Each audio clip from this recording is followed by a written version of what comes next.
You won't believe these true scary stories from real life, because they started as tiny, almost dismissible things that stretched into a pattern so precise, it stopped feeling like coincidence and started feeling like someone was mapping our days.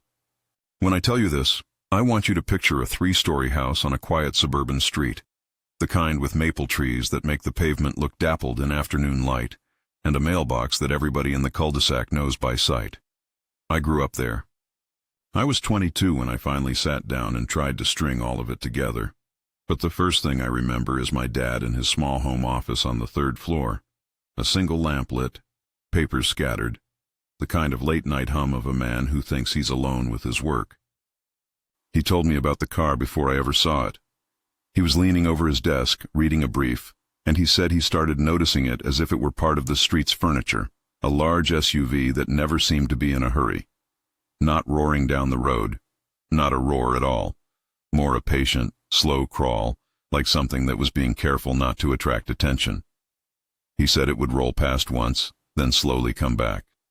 He noticed it a second time, parked across from our house, lights off, for so long that dawn began to thin the sky, and still it idled like a dark animal waiting. We could have laughed it off. Neighbors had cars. People drove home at odd hours. But my dad kept watching. He described the feeling like someone leaning on the other end of a seesaw. The day goes on and there's this counterweight parked outside, making the ordinary feel fractional, off balance. He told my mom, and they forbade us from making jokes about it at dinner.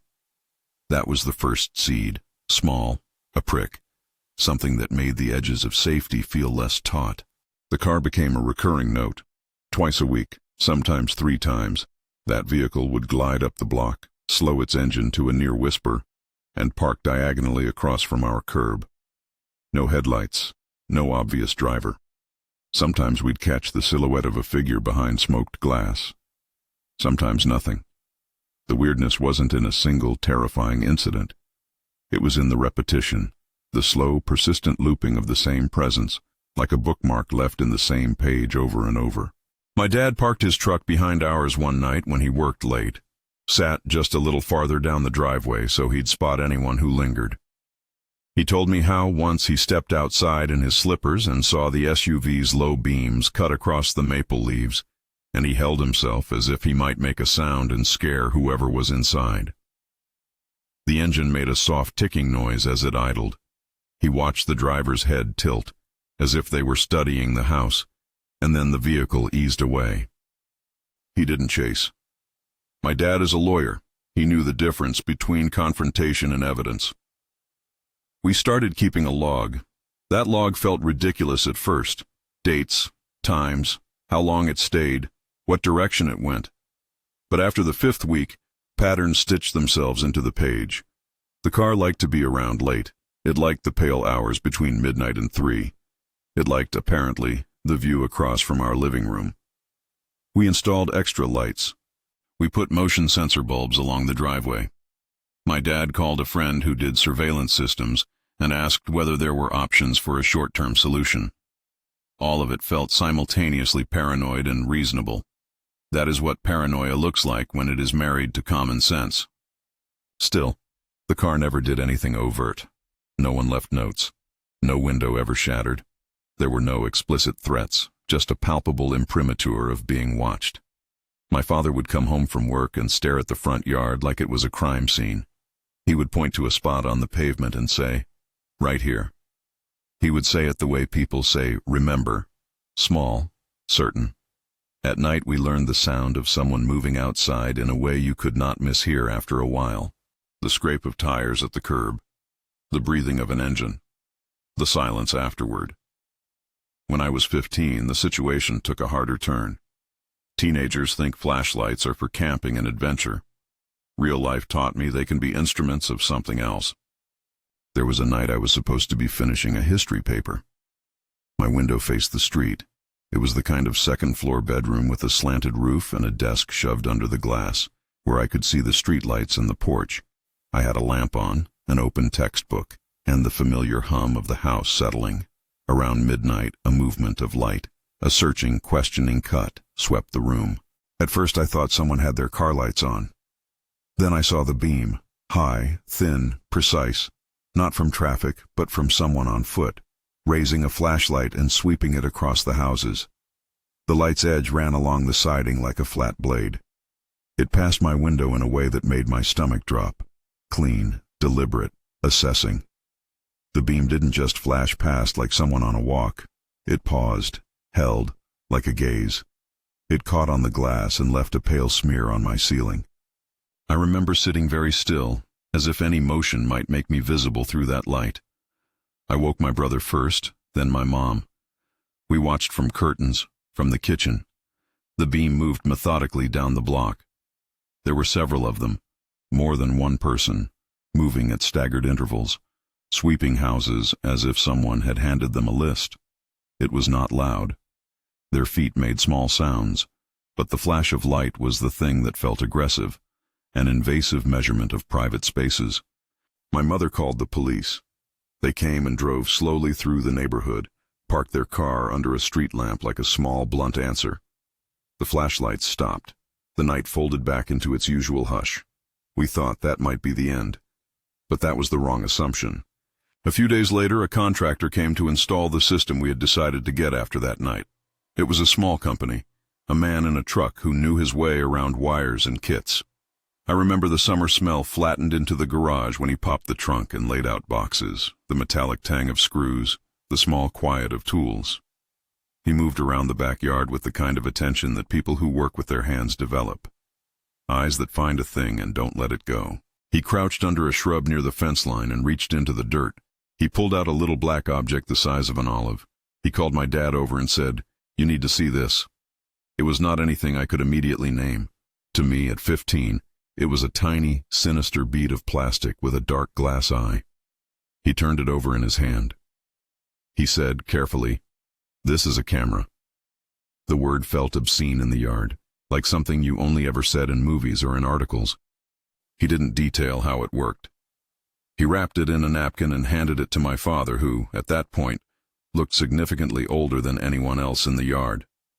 My dad took that little object and held it like one could hold a shard of glass from a broken vase, evidence of an intrusion that could not be unseen.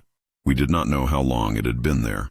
The contractor said it had been hidden deliberately, tucked into the roots, angled toward the back door. Someone had spent time and thought making sure a tiny eye could watch us. My mother made dinner mechanically, as if the routine could scrub away the discovery. But it didn't work. The camera was proof. It took the idea of being watched from something a person felt in their ribs and made it into a thing you could put on a shelf. Police took the camera and logged it.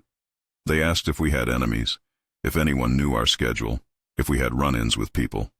We made lists. We answered the questions. But the answers were thin. No obvious suspect. No jealousy. No arguments that made sense. The detectives were polite and professional, and later told my parents there wasn't enough to pursue beyond an attempt at identification. The camera did not come with a sign-up sheet. After the find, the house changed its shape. Rooms felt narrower. We double-checked the back gate until the hinges squeaked. We began to notice tiny things that before had been background noise. The faint, recurring smell of cigarette smoke at an odd hour. A shoe print on the side of the garage that no one in the family recognized. The world started to have edges we hadn't noticed before, and because we had the camera then, the edges had stories. That camera was a hinge.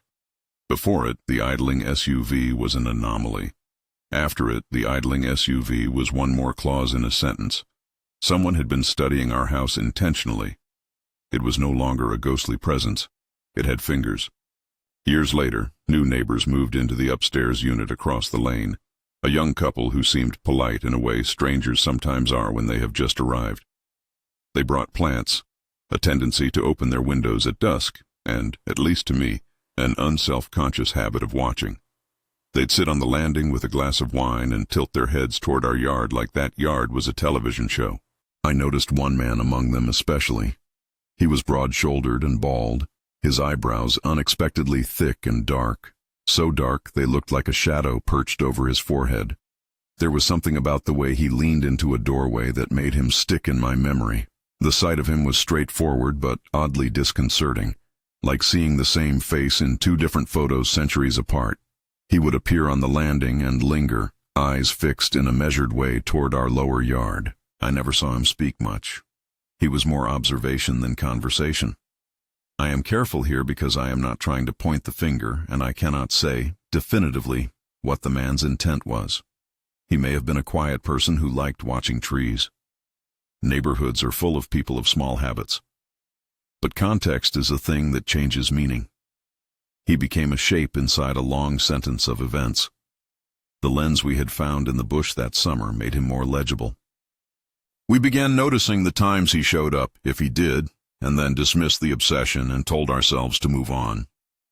Where the story takes a darker turn is the part that shouldn't make sense. Years later, on a family trip to Paris, yes, Paris, with cobblestones and cafes and an absurd thickness of history that makes every street feel like a painting, I saw that same man. I am not a person who easily trusts memory as proof. Faces blur, the brain plays tricks, and travel makes your memory strange. But this was not a glimpse in a crowd. It was a moment stuck in high relief. We were standing on a narrow rue, our coats on, the air the damp European cold that smells faintly of diesel and roasting chestnuts.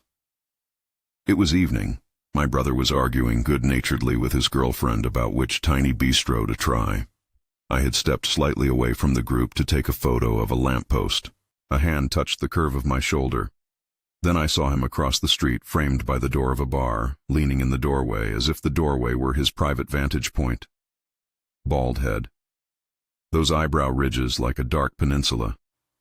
He was looking, not directly at me, not aggressively, but in our direction in a way that felt specific. I told myself I was imagining patterns. After all, people travel, people move, people repeat. Maybe bald men with heavy brows are more common than I thought. Maybe my brain likes puzzles and likes to fit pieces where they are not supposed to go. But then he moved. He crossed the street slowly. He passed us. He looked at me as he did. Not a flicker of recognition, but a soft, precise weighing. I remember thinking at the time, either I am remembering him from my past so strongly that I'm inventing continuity, or the world is much more intimate with us than any of us wanted. I tried to laugh about it later. On the tram, pretending to joke helped, but the laugh didn't reach my eyes. My parents smiled in that small, parental attempt to protect their child from the sense of being watched. My brother took photos of everything, archives of the trip. In one of his snapshots I see a soda can, a lamppost, my brother making fun of my attempts to be a serious traveler. If you look closely at the blurred background, there's a dark shape near the bar. It could be nothing. It could be the man. That is the thing about these moments. They live at the edge of plausible deniability. You can point to them and say coincidence. You can say confirmation bias. But when you have a timeline, an SUV that loops, a flashlight sweep, a camera in the dirt, and then a face that looks like a punctuation mark in different seasons, you start to feel less like a person and more like an entity under study. The sensation was not a single terrifying event. It was a slow accumulation of likely impossibilities that left me with a small, cold certainty. Someone had been paying attention to my family. After Paris, I began to catalog the coincidences in a more rigid way. I found myself triangulating dates and places, making a grid in my head of presence and absence. Not out of obsession, well, maybe out of obsession, but because I needed to know whether this was a series of unrelated disturbances or a connected intentional thing. This is where the story complicates moral clarity. It makes a household suspect its own neighbors, its own routines, its own conveniences. We are creatures who build domestic sanctuaries and call them safe because the patterns inside them are comfortable. When those patterns are disrupted by repeated surveillance, the sanctuary turns thin. People reacted in different ways. My mother called the discovery of the camera a violation she could not easily shake. She would go to the kitchen in the middle of the night and open drawers, as if she could find some missing item that explained what had happened. My brother, who was 3 years older than me, became focused in a different way. If someone was watching, then understanding how and why became a problem to solve. He was the type to write lists, to take photos at odd hours, to test locks. My dad, as I said, recorded dates and left notes to himself on the phone. It became a family project and a family wound. Neighbors are complicated in small communities. People exchange sugar and gossip and sometimes secrets. We never accused anyone openly. We filled out incident reports. We answered police questions. We installed more cameras. Only the contractor who found the tiny device could tell us how someone might conceal such an object, and he refused to give us anything more than a somber look and a shake of the head. "People do odd things," he said. Then he drove away. The behavior of those neighbors, the ones upstairs, changed subtly. They had always been watchful, but after the camera things, there was a different quality to their presence. The man with the thick eyebrows disappeared for months and then returned. Sometimes I'd catch him at dusk on the landing, looking across. There were times when a curtain in their apartment would billow out and a face would remain still and unreadable. I wished we could have asked them, spoken plainly, solved the mystery. Instead, our conversations became practical. Insurance, bolting deadbolts, blinds that refused to look at the street. The distance between polite neighbor and possible observer stretched thinner with each non-answer. There is a cruelty to ambiguity that I don't think people talk about much. When something bad is clearly bad, it can at least be named. Ambiguity is worse because it sits in your mouth like an unchewed stone. You try to swallow it and it grinds. Is it the man? Is it a coincidence? Are we overreacting? These questions hung heavy while life, of course, kept demanding normal living, school, work, bills, birthdays. We layered the normal on top of the strange and hoped the weight would flatten it. But the world outside kept offering us small, disturbing confirmations.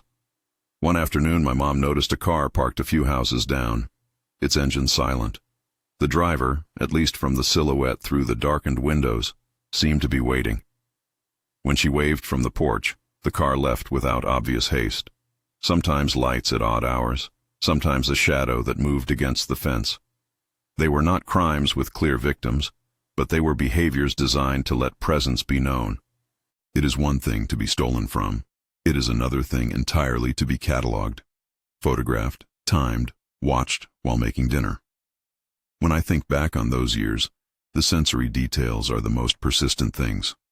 The hum of an idling engine, the blade of a flashlight across a curtain, the weight of a small object cupped in a man's hand that turned a suspicion into evidence. They are the small practical images that build dread. They are concrete and therefore harder to dismiss. And still, for every hard thing, there is a counterbalance. Normal life that refuses to collapse into fear. There are parties and holidays, and the Sunday dinners where my Aunt Lucy would bring a pie and make a joke about the only thing she feared being the expense of bread. There were moments in which I forgot the pattern entirely and sang along loudly in the car with my brother. Windows down, the street filling in a way that felt safe. Those pockets of ordinary made the intrusions sharper. They were like the sudden discordant note in a favorite song. At 15, staying with Aunt Lucy in her old Victorian apartment was another memory that layered onto the existing list of oddities. The house was all nooks and hidden stairs, a place that felt like an organism where each room had its own climate. There was supposedly a vacant unit upstairs, a space untouched, locked, and meant to be empty. But at night I would lie awake and hear methodical footsteps directly above, the kind of pacing that sounded like someone measuring time with their souls. You can imagine the rational explanations, pipes settling, old wood contracting. But the pattern there was the wrong kind of measured. The steps weren't random. They had cadence, a rhythm that sounded like presence. When I asked Aunt Lucy about it, she would say with a brittle laugh and an attempt at a dismissive wave, "Old houses make noises." Later I found scuff marks on the stair riser that hadn't been there before, fresh as if someone had moved furniture. I asked about them and she changed the subject like a person who has practiced avoidance. Years later, after we had moved away and built our careful lists and logs and cameras, a cousin mentioned in passing that someone had died in that upstairs unit years before.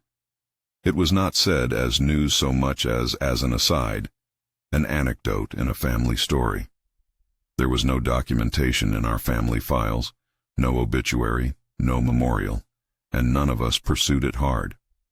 But the fact of the death, whether we could connect it to the footsteps or not, lay in the background like an explanation we didn't want to accept.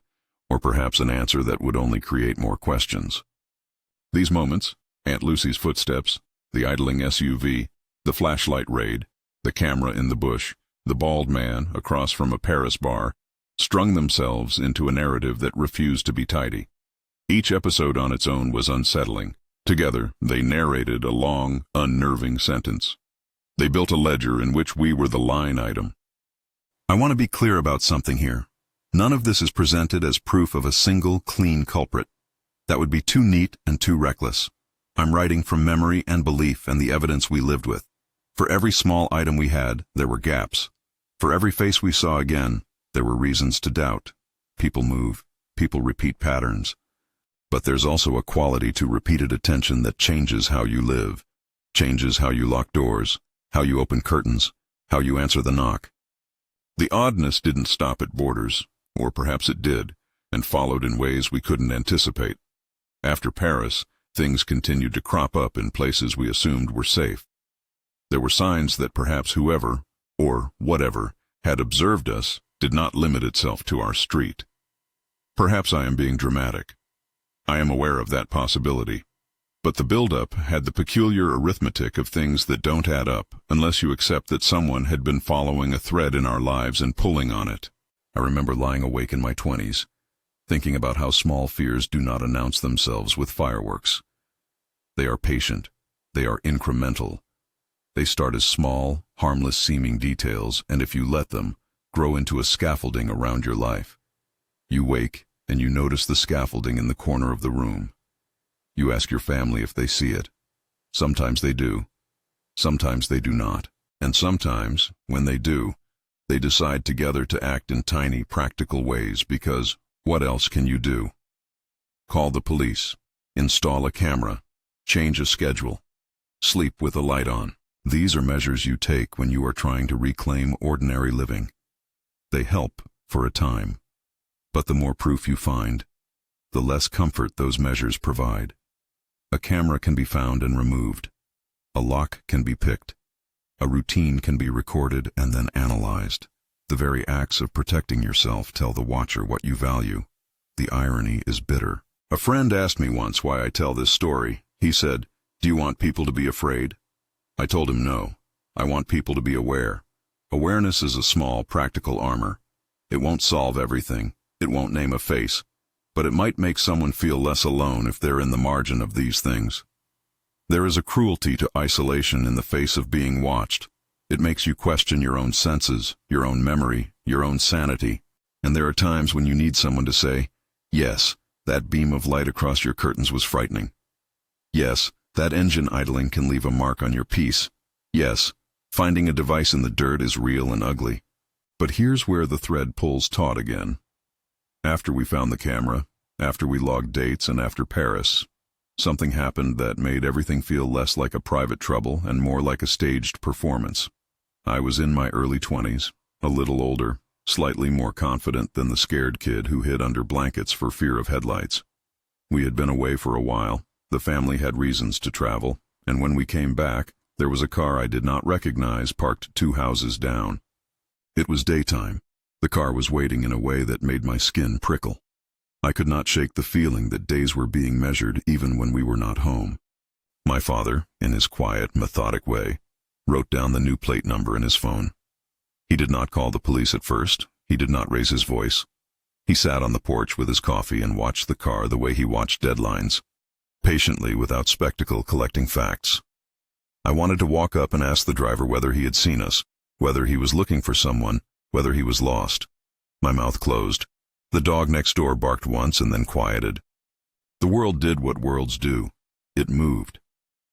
At the time, there were other things happening in my life too, small personal storms that crowded the house with their own noise.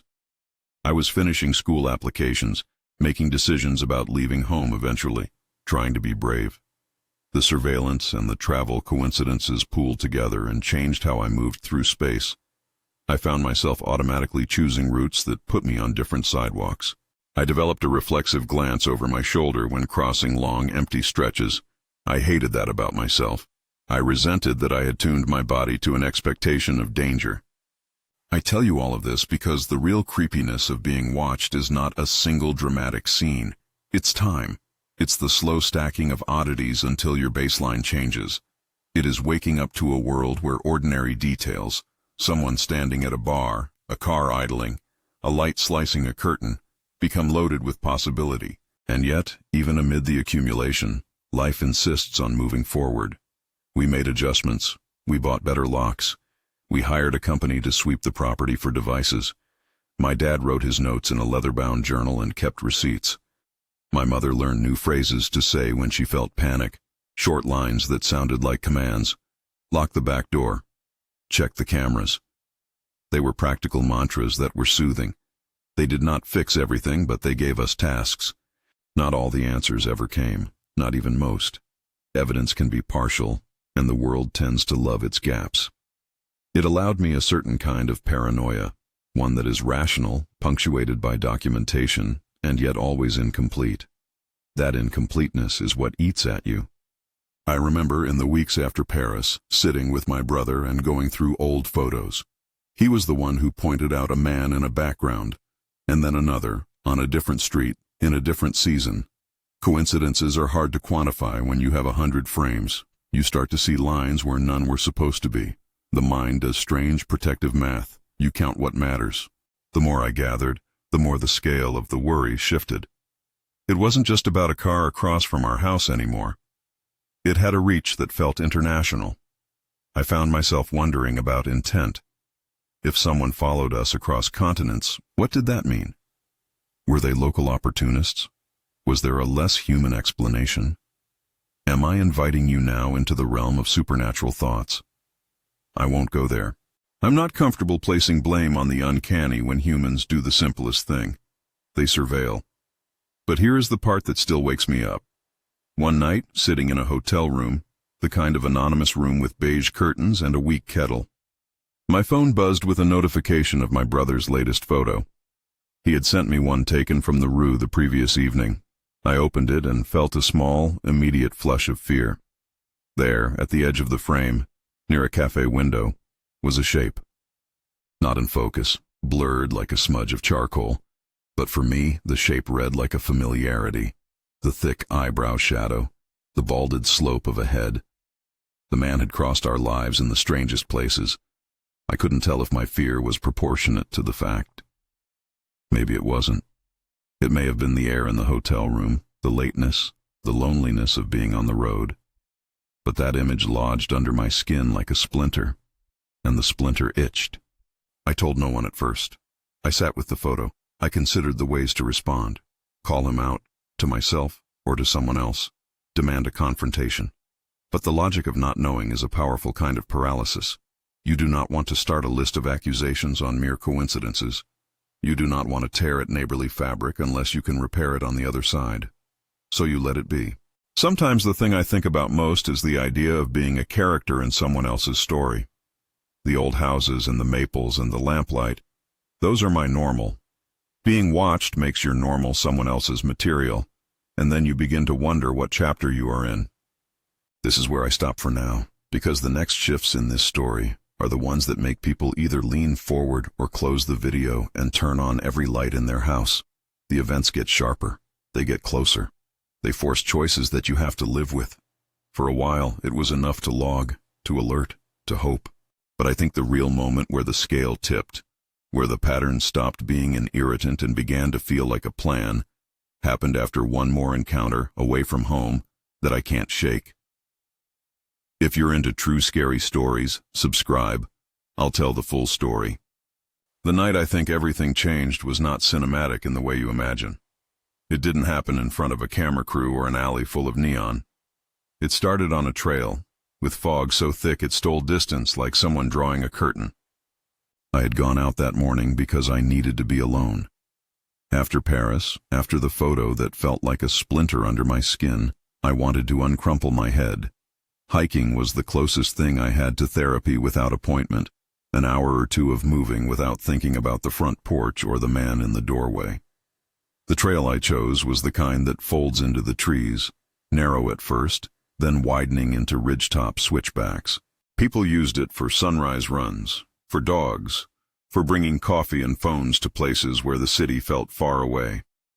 By the time the fog rolled in, the trail had become intimate in a way that made me deeply uneasy.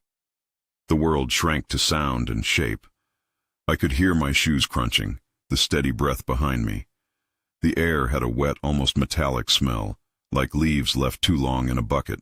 Then, under that, an odd, cleaner scent that wasn't part of the forest. Something herbal and sharp, like someone who had rubbed their wrists with something fragrant. It set my teeth on edge because it felt out of place, the way false teeth feel when you first try them. I kept walking. Short, purposeful steps. The phone indicated no service. Good, I told myself. No screens, no ghosts of alerts. The path climbed. At one switchback I paused and looked up toward a ridge, and that's when I saw the light. Far off, a steady pivot of beam. Not the quick sweep of a headlamp searching for lost hikers, but a slow, measured arc. One person pausing, someone turning the light in a specific pattern. The beam cut through the fog and landed on the trail like a finger. My stomach dropped. I thought of the flashlight sweep down my street years before, and I felt the old adrenaline begin to seep back into my limbs. I turned to go back the way I came. The trail behind me now seemed longer than it had 20 minutes earlier. The fog pressed in like an audience. A sound came. Faint at first, a whistle, a single note, high, melodic, then nothing. The hair on my arms lifted. The smell deepened. I told myself it was probably hunters or teenagers, or someone out walking a dog.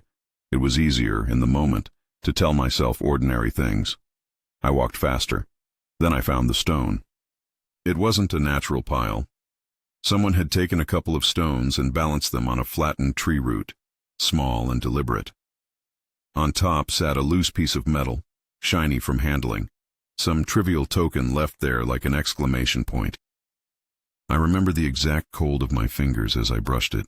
It was not a shrine. It wasn't threatening on the surface, but it read to me like a mark. A casual sign, perhaps, but it landed with the weight of familiarity. My brain supplied the wrong caption. Marker, signpost. Someone had been here, and in the way my history made me read the world, I read it specifically. That was when the footsteps started. At first it was the soft pad of someone on dry leaves. 1, 2, 3, close, closer. The sound came from uphill, from where the flashlight had been, then cut off abruptly like a stopped metronome. My breath went shallow. I paused, listening for the rustle that would tell me which way to go. Nothing. Then a crunch, fast, behind me. I turned and saw, half a dozen yards down, a shadow moving through the fog. Not sprinting, moving with a deliberate pace.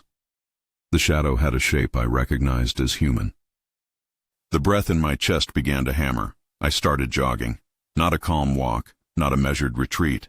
My legs took over, my lungs burning. The trail narrowed and I felt airless. Each footfall echoed wrong. I heard another set of steps somewhere above me, matching mine, closing distance. There was no shout, no demand. Just the heavy, patient sound of someone choosing not to announce themselves but to follow. I cut across a short path to the service road, thinking the dirt would give way to the safety of sound. The fog swallowed my visibility down to a few feet. The world was white. I could hear the other footsteps now clearly, never right behind me, always in that small, infuriating offset. I tried to count them, stupidly, like counting beats could make sense of the situation. 2, 3, pause. 2. It was irregular enough to remind me I was not in control. And then, something that I still replay, the whistle again, soft, like someone testing the pitch. It echoed weirdly against the low stone walls of the path. The whistle was not a call of help. It was a punctuated note. It seemed, in the fog, intensely intentional. I felt seen. I felt measured. I felt absurdly small. I found the car on the lower lot as if in a bad dream. My keys in the ignition. The engine started without my thinking. I slammed the door shut and pressed the lock button with shaking fingers, because it was what you did even when you knew it might do nothing. I put the car into gear and gunned it, tires shrieking on the wet mud. For a long minute I sat there, heart attempting to escape my ribs, watching the rearview mirror for shapes, Nothing. No car tailing me. No figure at the lot. The fog blurred the world into watercolor. I drove home slower than I should have, eyes scanning for that particular kind of absence. Windows, porches, the shape of someone who had followed. When I pulled into our driveway, I felt something between relief and catatonia. The house looked the same as ever, but the tiniest details were now freighted. The porch light, which I'd never given a second thought to, seemed like a sentinel. My family listened in the way families do when they've been here before, with a mix of irritation and quiet panic. My father set the coffee down and said nothing for a long moment. My mother went to the drawer and took a flashlight out and crooked her elbow like she was already part ritual. My brother texted his girlfriend with short sentences. We reported it. Again. The police came, their breath visible in the cool evening air, and they checked the surrounding lots with flashlights that pivoted clumsily through the fog. They asked the questions. Had I seen anyone? What time? Did I recognize a sound? They were professional and brief. They left with normal phrases about investigating and contacting dispatch if there were more incidents. We tried to treat it like an isolated scare, but there's a thing that happens when an event tracks from house to hilltop to ridgetop. It folds over all previous incidents. The flashlight in my bedroom years before, the camera in the shrub, the SUV idling. Suddenly they were not eccentric memories but chapters in a single book. I started sleeping lightly. I took to leaving a radio on at night because the static felt like company. I carried a small pepper spray in my pocket, small and useless feeling, but heavier than my previous confidence. For a while we thought this might wake someone up to what they were doing. Instead, it only made the pattern more claustrophobic. The neighbors uphill would occasionally be outside when we returned. Coffee cups, half-sleep hair, polite nods that cut off before they got too casual. The upstairs couple's new habits intensified. Curtains drawn at odd hours. The bald man appearing rarely now, like punctuation, and then vanishing. We kept our distance. We pretended to be unbothered. Aunt Lucy was one of the people who would never talk about the footsteps above her Victorian apartment. At the time I thought she had the fortitude of someone who didn't like to fuss. Later, I understood that people do avoidance for different reasons: protection, shame, fear of drawing attention. Years after the footsteps and after we had begun to connect dots, I had a conversation with a cousin that shifted something in my chest. It was quiet, the kind of exchange that wasn't meant to be much. Over a holiday, the family gathered and conversation ricocheted from weather to politics to small achievements. My cousin, a person not prone to melodrama, mentioned casually that the upstairs unit in Aunt Lucy's place had been the scene of something decades earlier. An incident that people in the family had only whispered about. No details, no clarity. The lack of information itself felt like an answer. Or at least a reason to be suspicious. There is a moral complexity to secrets in families. You want to ask why something was withheld. You fear the answer you will get if you pry. We are all, in certain ways, caretakers of one another's stories. Aunt Lucy, I realized, had been preserving something in the same way some people preserve heirlooms, quietly, with a refusal to call attention. Did she know more than she let on? I cannot say. What I can say is that the silence around certain facts served to thicken the fear instead of clarifying it. After the hike, the rest of the events, the camera, the SUV, Paris, no longer felt separate. They were strands braided into a rope. And like any rope under strain, it can snap in unpredictable ways. The snapping moment for our family was not arrest or confession. It was a string of small escalations that forced us to make a harder choice: continue living as though nothing had happened, or accept that our perimeter had been breached in a way that required a different life. We hired a security company to sweep the property. They did what they could in a day. A professional-looking person with tools and a clipboard and a polite, empathetic manner. He asked the expected questions and promised to follow up. He did not seem surprised when we showed him the old evidence, photos, the camera the contractor had found, my father's logbook. He was careful not to speak in definitive statements. He used words like anomalies and indicators. Those words are the language with which adults attempt to make sense of things they cannot otherwise straighten. One evening after the sweep, as I was washing dishes and letting the hot water blur my hands, I received an email alert. One of those low-priority alerts from a social app that I almost ignore. It was a tagged photo from my brother, a throwaway post of a street mural he had found funny. I clicked it because I was habitually clicking things then, and there, in the glazed paint of the mural, a face seemed to hover in the background, an accidental inclusion that set my teeth on edge. Again, the eyebrow shadow. Again, a bald, broad shape in the edge of a frame. I cannot overstate how much these blurry backgrounds play with your head. People rationalize. People name things coincidence and walk on. I tried that approach for a while. It didn't stick. The accumulation had become its own evidence, not scientific but experiential. Too many small things lining up to be random. And yet, you cannot present a wall of coincidences to a court. You cannot make juries out of feelings. So we documented quietly, like archivists of unease. Friends reacted in different ways. Some said I needed to let it go. Others asked if we'd thought about moving. We considered it. Moving felt like a capitulation. It felt like telling whomever was doing this that their watch had succeeded. On the other hand, staying felt like living in the shadow of an unknown presence. Both choices had costs. We were stuck choosing between an erosion of autonomy and the peculiarly modern option of surveillance resignation. There were moments of strange levity, my mother insisting we not let fear bully us out of ordinary pleasures, my dad making lists that were both useful and absurd. We attempted to carry on with birthdays and school applications and the minutiae that make life feel breathable. But the knowledge that our movements might be recorded, catalogued, or simply watched siphoned joy away in small, ineffable amounts. Years later, I learned a detail from a contractor who repaired part of Aunt Lucy's porch. There had been a tenant long before us who left suddenly, who paid rent on time and then disappeared from ledgers and memories. He said it like someone offering an old gossip, not seeing how the sentence landed. That absence fit into the pattern the way an extra piece completes a jigsaw. It gave shape, but not explanation.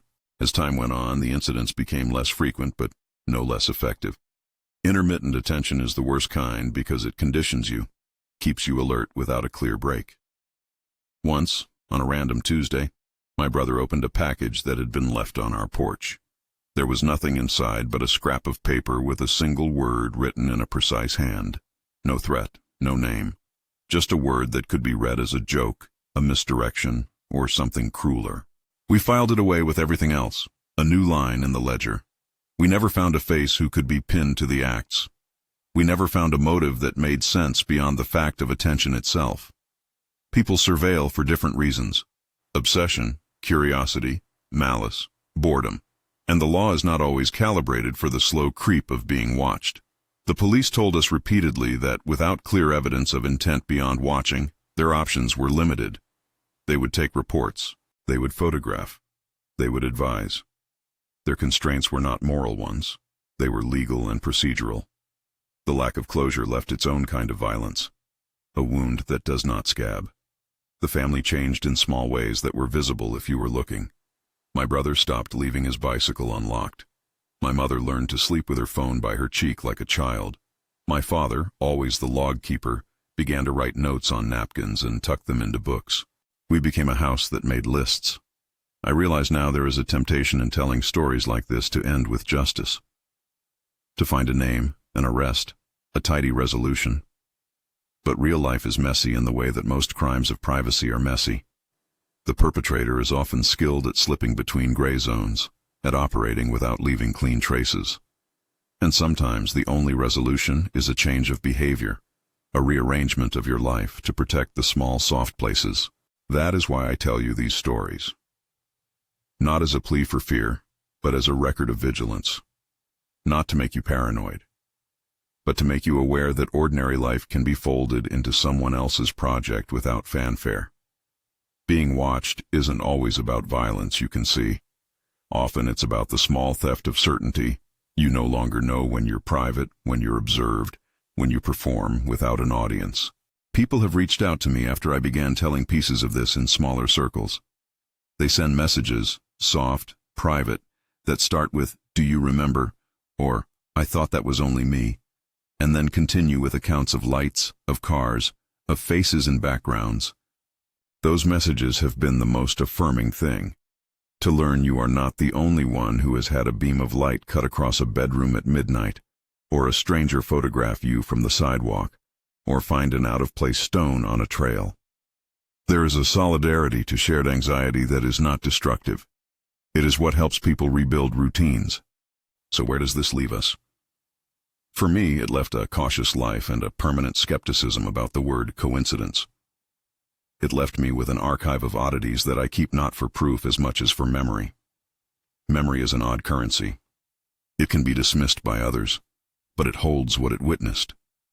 The ledger my father kept, the camera we found in the dirt, the photograph from Paris. These are the things that, when stacked, felt like a clear picture to me. Do I know who did it? No. Do I have all the answers? Far from it. Am I convinced that we were watched? Yes. Conviction is not the same as proof, and that's an important distinction. Conviction sits with you like a companion and tells you to be cautious. Proof would let you sleep easily. We never had proof that satisfied the kind of closure stories on television love to give. Sometimes I imagine the person or people who watched us. I try to humanize them so I can understand. Other times I imagine a nameless pattern, a habit that picked our house out of 1,000 and dwelled on the mundane. Both imaginations are unsatisfying. Both leave room for fear. The scariest part is the knowledge that this thread might still be active. A shadow in a foreign cafe. A blurred shape in a photo. A stone arranged on a footpath. Those small things can happen anywhere. They are portable. They attach themselves to your life like burrs. If there is a practical thing to take from all this, it is not a step-by-step. I won't give you instructions. It is a plea for attention. If something small makes you feel seen in a way that unsettles you, do not dismiss it immediately. Tell someone. Document it. Be kind to yourself about what the fear does to you. It is not weakness to be worried. It is a rational response to something invasive. I also want to say this. If you have a story like mine, if you have had an idling car, a flashlight slice across your curtains, a face that appears in a photo for reasons you cannot fathom, write it down. Share it. There is power in the simple act of making it not just a thing that lives in your chest. People who have been through similar things have reached out to me and said the act of naming helped, even if nothing else changed. You won't believe these true scary stories from real life, I said at the start. Maybe you do. Maybe some of you think these are plausible denials and overreactions. Maybe you think that my mind likes to make patterns. That is fair. I was there for all of it, and I still hesitate at the edge between skepticism and certainty. But I will tell you this plainly. I felt watched. I felt cataloged. I saw the evidence we could find. That experience altered me in small but permanent ways. I still sometimes see that man in the margins. Sometimes I blink and think I see his silhouette across a room, and then it's gone. Sometimes there's a car 2 houses down, and I feel the old, calcified fear. Most nights, nothing happens. Most days, the world is dull and ordinary in the good ways. Coffee, commuting, people who love you. But because of what happened, there is now a crease in how I move through life. A crease you can smooth, but never truly remove. If anything here resonates, if you have been watched in ways that leave your stomach hollow, tell someone. Share the details if you feel safe doing so. You're not alone. Leave a comment if you've had similar experiences. And if you want more stories like this, real ones, messy ones, subscribe and I'll share them. Be careful out there.